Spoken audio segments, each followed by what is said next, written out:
세대 교체 많은 지역, 주택시장 흐름이 바뀌고 있다. 지난주 동네 부동산에 들렀습니다. 30년 넘게 살던 아파트를 팔기 위해서였습니다. 중개사는 서류를 보더니 고개를 저으며 말했습니다. 요즘 이 동네는 매물이 너무 많아서요. 가격을 많이 낮춰야 팔릴 겁니다. 그 말을 듣는 순간 가슴이 철렁 내려앉았습니다. 10년 전만 해도 이 동네는 인기가 많았습니다. 매물이 나오면 금방 팔렸고 가격도 계속 올랐습니다. 그런데 지금은 완전히 달라져 있었습니다. 무슨 일이 일어난 걸까요? 오늘 이 이야기를 끝까지 들으신다면 여러분은 지금 주택시장에 어떤 큰 변화가 일어나고 있는지 이해하게 되실 것입니다. 그리고 우리가 어떻게 대비해야 할지 알게 되실 것입니다. 60대 중반의 한 남자가 있었습니다. 그는 서울 외곽의 한 구도심에서 평생을 살았습니다. 젊었을 때 직장을 다니며 모은 돈으로 30년 전 이 아파트를 샀습니다. 당시에는 큰 결심이 필요한 구매였습니다. 빚도 많이 졌습니다. 하지만 시간이 지나면서 그 선택은 옳았다는 것이 증명되었습니다. 아파트 가격은 꾸준히 올랐습니다. 10년 전쯤에는 2배 이상 올랐습니다. 그는 만족했습니다. 노후 준비가 되어 있다고 생각했습니다. 동네도 좋았습니다. 학교가 가까워서 아이들 키우기 좋았고 시장도 가까워서 장보기 편했습니다. 지하철역까지는 조금 걸어야 했지만 버스가 자주 다녀서 불편하지 않았습니다. 이웃들과도 친했습니다. 오래 살다 보니 아는 사람이 많았습니다. 그런데 몇 년 전부터 변화가 느껴지기 시작했습니다. 아는 얼굴들이 하나둘 사라졌습니다. 이사를 가는 것이었습니다.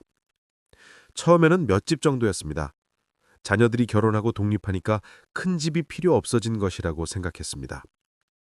하지만 이사 가는 집들이 점점 늘어났습니다. 1년 사이에 같은 동에서 10집 넘게 이사를 갔습니다. 빈집이 생기면 새로운 사람들이 들어왔습니다. 하지만 예전처럼 젊은 가족들이 아니었습니다. 대부분 은퇴한 부부들이거나 혼자 사는 노인들이었습니다. 동네 분위기도 달라졌습니다. 놀이터에서 아이들 웃음소리가 사라졌습니다. 학원 차량도 예전보다 적어졌습니다. 저녁 시간에 가족들이 산책하는 모습도 줄어들었습니다. 동네가 조용해졌습니다. 아니, 조용한 게 아니라 활기가 사라진 것이었습니다. 그는 걱정이 되기 시작했습니다. 은퇴가 몇 년 남지 않았습니다. 계획은 이랬습니다. 은퇴하면 이 집을 팔고 지방의 작은 집으로 이사를 가는 것, 그 차액으로 노후 생활을 하는 것.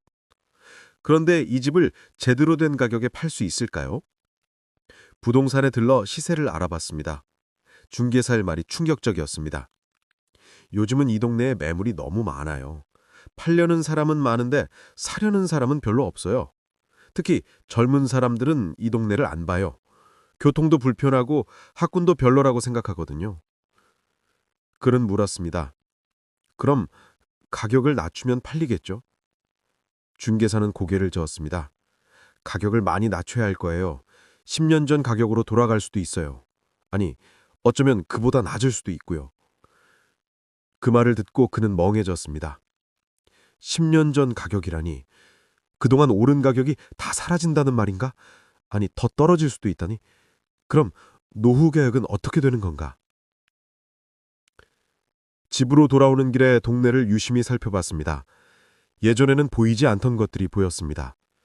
곳곳에 붙어있는 매물 광고, 비어있는 상가들, 문을 닫은 학원들, 줄어든 버스 배차 간격, 낡아가는 아파트 외벽. 그는 깨달았습니다. 이 동네는 늙어가고 있다는 것을, 젊은 사람들이 떠나고 나이 든 사람들만 남았다는 것을, 그리고 이런 동네는 더 이상 사람들이 원하지 않는다는 것을. 며칠 후 그는 예전 직장 동료를 만났습니다. 그 친구도 비슷한 동네에 살고 있었습니다. 서로의 고민을 나누니 상황이 똑같았습니다. 친구도 은퇴 후 집을 팔 계획이었는데 걱정이 많다고 했습니다. 친구가 말했습니다. 우리 동네도 마찬가지야. 젊은 사람들은 다 신도시로 가버렸어. 남은 건 우리 같은 사람들 뿐이야. 문제는 앞으로 더 심해질 거라는 거지. 우리 세대가 다 은퇴하면 매물이 쏟아질 텐데 누가 사겠어? 그 말이 맞았습니다. 지금 50대 중반에서 60대 초반인 사람들이 한꺼번에 은퇴할 시기가 다가오고 있습니다. 그들이 모두 집을 팔려고 내놓으면 어떻게 될까요?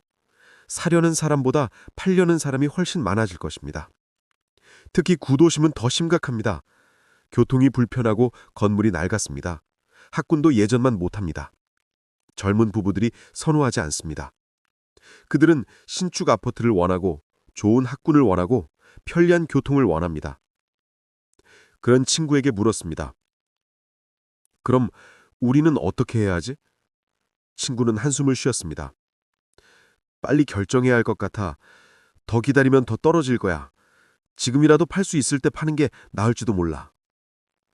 하지만 그것도 쉬운 결정은 아니었습니다. 30년을 산 집입니다. 추억이 가득한 곳입니다. 아이들이 자란 곳이고 가족의 역사가 담긴 곳입니다.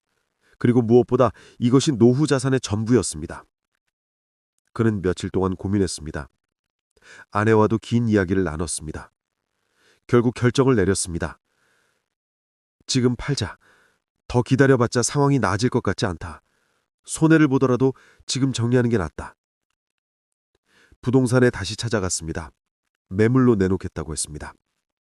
중개사가 물었습니다. 가격은 어떻게 하실 건가요? 그는 잠시 망설이다 말했습니다. 시세대로 해주세요. 빨리 팔고 싶습니다. 중개사는 고개를 끄덕였습니다. 알겠습니다. 하지만 시간이 좀 걸릴 수 있어요. 요즘 이 동네 매물이 정말 많거든요. 경쟁이 심해요. 가격을 더 낮춰야 할 수도 있고요. 매물을 내놓고 석 달이 지났습니다. 문의는 몇 건 있었지만 실제로 보러 온 사람은 별로 없었습니다. 가격을 낮췄습니다. 한 번, 두 번, 세 번. 처음 생각했던 것보다 훨씬 낮아졌습니다. 하지만 여전히 팔리지 않았습니다. 그 사이 동네는 더 변했습니다. 매물 광고가 더 많아졌습니다. 빈집도 늘어났습니다. 어떤 집은 1년 넘게 비어 있었습니다. 팔리지 않는 것입니다. 동네 상권도 무너졌습니다. 단골 식당이 문을 닫았고 슈퍼마켓도 장사가 안 된다고 했습니다. 마침내 6개월 만에 집이 팔렸습니다. 가격은 처음 생각했던 것의 80% 수준이었습니다. 10년 전보다도 낮았습니다. 가슴이 아팠지만 어쩔 수 없었습니다. 이것이라도 팔린 게 다행이라고 생각했습니다. 집을 정리하면서 그는 많은 것을 깨달았습니다. 부동산은 영원히 오르지 않는다는 것, 위치가 중요하다는 것, 세대 교체가 일어나는 지역은 위험하다는 것, 시기를 놓치면 손해를 본다는 것. 지방의 작은 아파트로 이사를 갔습니다. 훨씬 저렴했지만 생각보다 살기 좋았습니다. 조용하고 공기도 좋았습니다. 필요한 것은 다 가까이 있었습니다. 무엇보다 부담이 없었습니다.